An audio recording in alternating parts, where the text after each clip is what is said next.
আমি কোথায়? তুমি আমার শোবার ঘরে।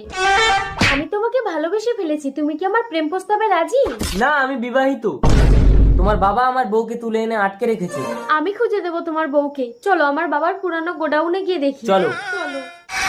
তুমি আমার গোডাউন থেকে চলে যাও মৌলি। আমার স্বামী আমাকে ভীষণ ভালোবাসতো, তবুও আমি তোমার সাথে পালিয়ে এসেছি।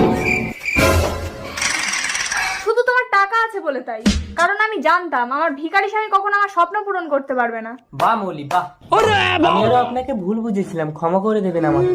বাবা, তুমি সুস্থ হয়েছো, তোমার বউকে নিয়ে যাও। আদেশ তুমি আমাকে ক্ষমা করে দাও। মিথ্যে, যে আমাকে এক বিন্দু ভালোবাসে না তার সাথে আমি সংসার করবো না। দেখো, কোটিপতি বাপের একমাত্র মেয়ে, যে আমাকে জীবন দিয়ে ভালোবেসে যখন জানলো আমি বিবাহিত, তখন সে সারা জীবন বিয়ে না করার প্রতিজ্ঞা নিয়েছে। তাই যে আমাকে চায় না আমিও তাকে চাইবো না, আর যে আমাকে চায় আমি তাকে সারা জীবন ভালোবাসবো। সরে যাও, আমি খারাপ, এই পৃথিবীতে আমার কোনো জায়গা নেই। আদেশ ওকে থামাও, গোডাউনের ছাদ থেকে লাফ কেটে মরবে। বিধির বিধানকেও খণ্ডা